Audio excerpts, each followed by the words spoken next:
we don't know how much time we have. And so I have been very consciously trying to shift towards not just outcomes, but in really focusing on the process. This podcast encourages and empowers you to create your own unique real story, develop your own unique real statement, and discover your own unique real self. The power is yours. Good afternoon, CJ Hunt. Previously, episode 1239 of the 12-Minute Convos podcast. It's been just 2 years, 3 months, 9 days, and 20 hours since we last had that recorded conversation. Wow, that was then. This is now. CJ, how are you doing today?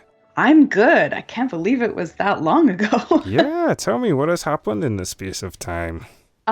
Well, I think I published, I don't know, a dozen or so books in that time. And have been out and about in the world having all kinds of adventures. So what, that's like one book every 2 months? Is that how it went? Or was it a group of them that you did and then send that out intermittently? I did a group of them, yeah, and then kind of took a writing phase and then did a releasing phase. And I write novellas and short stories, so they're relatively short. And then one nonfiction book thrown into the mix as well. So, wow. Yeah. So now that you've been writing and you've written so many books, does it feel like you know where the well is? Or do you still have to search to find the well and then find the water inside, metaphorically speaking, of course? I think it's a combination. It really depends on the book and kind of what else is going on. We had a literal well in the sense that there was a water main burst and our entire home flooded. Wow. So we ended up getting to rebuild our house from the ground up. And so I was able to create my dream office out of that. So that was a very literal filling of the well. Oh, that's and amazing. then metaphorical in terms of inspiration. Like I could turn my office into exactly what I wanted. So I feel like there's been a lot of inspiration that's come out of that. And it's super fun to get back into the working. So, well, we love synchronicity on the podcast. And if I'm not mistaken, that was your earliest childhood memory, remembering building the home with your parents, right? yes, absolutely. Yeah, my family is all in construction and they build all the things. That's what they do. So, yeah. That's interesting. So that must be a core component of who you are. And I guess you get to do it without putting on the steel toe boots, right? In your books. Yeah, exactly. I get to build a virtual town, which means, a lot less sore backs and working in inclement weather. I can be cozy in my house instead of out in the snow that we have right now. So you have continued writing. You've not given up on that. How cool is that? Very cool. Yep. There's no giving up on this end. That's for sure. How has it affected your marriage? Again, the house, of course, the well has overflowed, both metaphorically and literally. I think in a really good way. I mean, married 9 years, but together for 16 as of about a week ago, 10 days ago. Congratulations. So, yeah, we had an interesting year of lots of changes and lots of really kind of intentional putting things together. And I think it just reinforced that, we're fine as long as we have each other and we're healthy and everything's good. Then the rest of it is just stuff, the actual housing part and all of the bits and pieces of things are just things. And so, yeah, it was a really good reminder of that just, we're pretty good together. We're very happy regardless of where we might live or what's going on. So, yeah, that was really good. Romances, well, the way you put it on your website is Rivers and Romances, right? Yes. And there's like a ton of books here, folks, a ton of books that she's done. Is there a point where separating what is in the books with real life, when you're in it this much, does that happen? And secondly, or is it that there are things that you can take away and then apply to relationships? And your marriage is one thing, because you dig deep into all sorts of characters in your books, right? So yeah. Please open that up for me, please. I think the books are a great way to kind of work through things that happen in real life. So while I will not usually be super specific about which parts, there are elements of every book that I've taken from my real life and things that I've experienced. So in some ways, I think I am most of the characters, right? Like as an author, you have to dig into your own experiences and emotions and kind of mine those for what you're going to put into your characters. And so there is some element of me or real life or relationships that I've had that's gone into all of those stories, often the most unexpected ones. So that's a fun thing, is to blend those a little bit. And I mean, I do come from a small town, not unlike River's End. And so I have that kind of grounding in real life. And then as a psychologist by background, I like to explore different themes and different things that people struggle with and, help my characters to find solutions to those problems that may or may not have actually worked out in real life the way we would have hoped or wanted or thought. And so that is a chance to, I think, apply all of that in a way that gives people hope and opportunities. I mean, I write romance for a reason. I love the happily ever after, and I love the hope and the positive kind of energy that comes with those moments where people realize, oh, this is it. This is who I want. This is what I want. This is where I'm going. This is what I'm doing. So it really is, I think, not unlike what you do yourself as well. You're looking for, where are those tipping moments for people and what are they passionate about and what lights them up. So it is an interesting way to cross over that real life with the stories.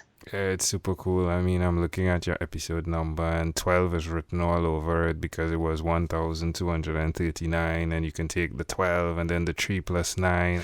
But yeah, it's really amazing because I was listening to the conversation in preparation, and I found that, and I said this on the podcast, it was really remarkable the way you created your sentences. And I think it's because of the writing you've done and how deep you go into your own psyche, if you would, to then bring about these. What's that process like? And I know you said walking the last time, right? So I'm not taking that answer again, right? How do you conjure up these things? I don't really think of it as conjuring it up as much as just like adjusting my vision to be able to see it, which maybe sounds a little bit strange, but I was talking with some friends at a writer's retreat last week about, how do you hold so many stories in your head? Some of the ideas come and go, and I've been kind of living in this world in my head for almost 20 years now as things kind of shift and form. And it's more like, when you see a big vista in front of you and you have one of those little,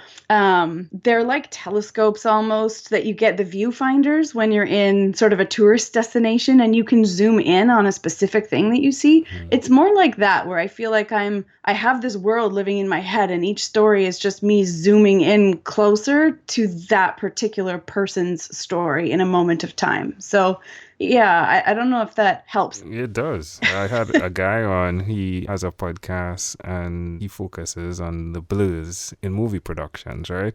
And honestly, I never really look at the blues, right? Which are the individuals in the background if they're sitting in the cafe or whatever. But what you are saying, and you can correct me if this is inaccurate, but it seems as though you focus into those that are blued in that background, and you're able to pull the character out and have that conversation. All right. So what do you do? And then portray that in your books. Is that accurate? Yeah, I think it is. It's just shifting the focus and kind of shining a spotlight on a different aspect of a personality. Or if, you have this kind of person and they're thrown into this situation, what will they do? How will they respond? And kind of how will they work their way out of whatever challenge there is? Because of course there's always a challenge. So I do, of course, I have, a lot of writing training in terms of how you put stories together and what the mechanics of a story are. And I have some really great resources that I use to help me do that.